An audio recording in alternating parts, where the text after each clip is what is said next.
حضرت ابو دردہ رضی اللہ تعالیٰ عنہ نے حضور صلی اللہ علیہ وسلم کا یہ ارشاد نقل کیا کہ جو کچھ مجھے معلوم ہے اگر تم کو معلوم ہو جائے تو ہنسنا کم کر دو اور بہت کثرت سے رونے لگو، اور دنیا تمہارے نزدیک بہت ذلیل بن جائے اور آخرت کو اس پر ترجیح دینے لگو۔ اس کے بعد ابو دردہ رضی اللہ تعالیٰ عنہ نے اپنی طرف سے فرمایا، جو کچھ مجھے معلوم ہے اگر تم کو معلوم ہو جائے تو تم جنگلوں کو روتے ہوئے اور چلاتے ہوئے نکل جاؤ اور اپنے مالوں کو بغیر محافظ کے چھوڑ جاؤ، لیکن تمہارے دلوں سے آخرت کا ذکر غائب ہے اور دنیا کی امیدیں تمہارے سامنے ہیں، اس لیے دنیا تمہارے اعمال کی مالک بن رہی ہے اور تم ایسے بن گئے ہو گویا کچھ جانتے ہی نہیں۔ اس لیے تم میں سے بعض تو ان جانوروں سے بھی بدتر ہو گئے جو انجام کے خوف سے اپنی شہوتوں کو نہیں چھوڑتے۔ تمہیں کیا ہو گیا؟ تم آپس میں محبتیں نہیں رکھتے، ایک دوسرے کو نصیحت نہیں کرتے، حالانکہ تم آپس میں دینی بھائی ہو۔ تمہاری خواہشات میں صرف تمہاری باطنی خبث نے تفریق کر رکھی ہے۔ اگر تم سب دین پر اور دینی امور پر مجتمع ہو جاؤ تو آپس میں تعلقات بھی زیادہ ہو جائیں۔ آخر تمہیں یہ کیا ہو گیا کہ دنیا کے کاموں میں تو ایک دوسرے کو نصیحت کرتے ہو لیکن آخرت کے کاموں میں ایک دوسرے کو نصیحت نہیں کرتے۔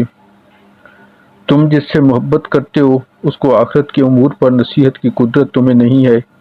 آخرت کے امور پر اس کو نصیحت نہیں کر سکتے۔ یہ صرف اس وجہ سے ہے کہ تمہارے دلوں میں ایمان کی کمی ہے۔ اگر تم آخرت کی بھلائی اور برائی پر ایسا یقین رکھتے جیسا کہ دنیا کی بھلائی اور برائی پر یقین رکھتے ہو تو ضرور آخرت کو دنیا پر ترجیح دیتے، اس لیے کہ آخرت تمہارے کاموں کی دنیا سے زیادہ مالک ہے۔ اگر تم یہ کہو کہ دنیا کی ضرورت فوری ہے، اس وقت درپیش ہے، آخرت کی ضرورت بعد میں ہوگی، تو تم خود سوچو کہ دنیا میں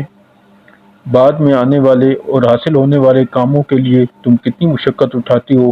کھیتی کی مشقت برداشت کرتے ہو، بعد میں پیداوار ہوگی، باغ لگانے میں کتنی جان فشانی کرتے ہو کہ کئی سال بعد پھل آئے گا وغیرہ وغیرہ۔ تم کس قدر بری قوم ہو، اپنے ایمان کی جانچ ان چیزوں کے ساتھ نہیں کرتے جس سے تمہارے ایمان کی مقدار تمہیں معلوم ہو جائے کہ ایمان کس درجے تک تم میں موجود ہے۔ اگر تم لوگوں کو اس چیز میں شک ہے جو حضور اکرم صلی اللہ علیہ وسلم دے کر آئے تو آؤ ہمارے پاس آؤ، ہم تمہیں واضح طریق سے بتائیں اور وہ نور دکھائیں جس سے تمہیں اطمینان ہو جائے کہ حضور صلی اللہ علیہ وسلم نے جو فرمایا وہ حق ہے۔ تم کم عقل بے وقوف نہیں ہو جس کی وجہ سے ہم تم کو معذور سمجھ لیں۔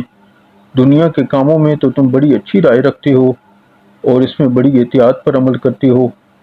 پھر کیا مصیبت ہے کہ آخرت کے کاموں میں نہ تم سمجھ سے کام لیتے ہو نہ احتیاط پر عمل کرتے ہو؟ آخر یہ کیا بات ہے؟ تمہیں یہ کیا ہو گیا؟ دنیا کے ذرا سے فائدے سے بڑے خوش ہوتے ہو، ذرا سے نقصان سے رنجیدہ ہو جاتے ہو جس کا اثر تمہارے چہروں تک پر معلوم ہونے لگتا ہے، خوشی میں پھول جاتا ہے، رن میں ذرا سا منہ نکل آتا ہے، مصیبتیں زبان پر آنے لگتی ہیں، ذرا سی بات کو مصائب کہنے لگتے ہو، ماتم کی مجلسیں قائم کرتے ہو، لیکن دین کی بڑی سی بڑی بات بھی چھوٹ جائے، نہ اس کو رنج و غم ہے نہ چہرے پر کوئی تغیر۔ میں تمہاری بددینی کی حالت دیکھ کر یہ خیال کرتا ہوں کہ حق تعالی شانہ تم سے بیزار ہو گئے ہیں۔ تم لوگ آپس میں ایک دوسرے کو خوشی خوشی ملتے ہو اور ہر ایک یہ چاہتا ہے کہ دوسرے کے سامنے کوئی ایسی حق بات نہ کہے جو اس کو ناگوار ہو تاکہ وہ بھی اس کے متعلق کوئی ناپسند بات نہ کہہ دے، بس دلوں کے اندر ہی اندر ایسی باتیں رکھتے ہو، ایک دوسرے کے ساتھ رہتے ہو اور باطن کی گندگیوں پر تمہارے زہر کے چمن کھل رہے ہیں اور موت کی یاد کے چھوڑ دینے پر سب جمع ہو گئے ہو۔ کاش حق تعالی شانہ مجھے موت دے کر تم لوگوں سے راحت عطا کرتا اور مجھے ان حضرات یعنی حضور اکرم صلی اللہ علیہ وسلم اور صحابہ کرام کے ساتھ ملا دیتا جن کے دیکھنے کا میں مشتاق ہوں۔ اگر یہ حضرات زندہ ہوتے تو تمہارے ساتھ رہنا ذرا بھی پسند نہ کرتے، بس اگر تم میں کوئی شمع خیر باقی ہے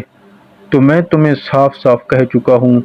اور حق کی بات سنا چکا ہوں۔ اگر تم اس چیز کو یعنی آخرت کو جو اللہ تعالیٰ کے پاس ہے طلب کرنا چاہو تو وہ بہت آسان ہے، اور میں صرف اللہ ہی سے مدد چاہتا ہوں، تمہارے حق میں بھی اور اپنے حق میں بھی۔